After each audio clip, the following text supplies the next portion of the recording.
Welcome to Headliners with me, Mark Dolan. Before we take you on a comical journey through the papers, let's have a look at Monday's headline, shall we? And let's start with the Daily Mail. Save us from the cost of living crisis, Boris. Senior Tories last night warned Boris Johnson he'll be punished at the polls unless he acts to tackle the cost of living crisis. Meanwhile, The Guardian next. Gove's £4 billion cladding plan, far too little to end fire safety crisis. And UK should be the pioneer for living with COVID. Well, I echo that emotion. Things certainly seem to be moving in the right direction this year, but of course only time will tell. Next up, we've got The Independent. And they are running with England avoid Ashes whitewash and harder than ever to stop terror attacks in Britain. Preventing terror attacks is more difficult than it's ever been, one of Britain's most senior counter-terror police officers has warned in an exclusive interview with The Independent. But here's a refreshing thing. It's the newspaper front page of The Independent on Monday, the 10th of January. No mention of COVID. Happy days. OK, let's go to the Metro now. Going, Cron. At last, some good news as COVID cases start to fall across the UK. Meanwhile, in the Eye, PM expected to announce a living with COVID plan by March. Boris Johnson is working on a strategy to move away from restrictions.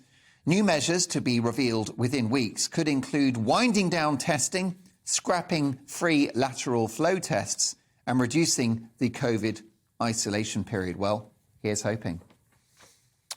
The Express, PM urged act now on the cost of living squeeze. That is going to, I think, be the dominant political story of the year. And Fit for a Queen, Mary Berry's quest to find the perfect platinum jubilee pudding. OK, next up, the Mirror. Exclusive Mirror probe, failing on every level. Falling down classrooms and a generation of kids betrayed. The sickening truth behind Tories' promise to even up our nation. The Mirror today revealed the truth behind Tory levelling up claims as one head teacher tells of a crumbling school building with no funding for repairs. Well, I think what would have been a good start is not to close those schools during lockdown. That might have helped. Just my opinion, of course. The Daily Telegraph, Sunak backs call for 5-day COVID isolation. Awful story, a picture story here. At least 19 killed in a blaze in a New York apartment block. A very moving photograph of a firefighter cradling a young child. NHS told to send cancer patients to private hospitals for treatment, and saving rates are static whilst mortgages rise. And last but not least, The Star.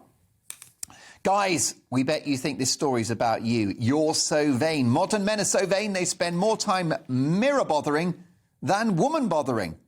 Bet you think this song's about you, don't you? Don't you? Great stuff, as always, from The Star.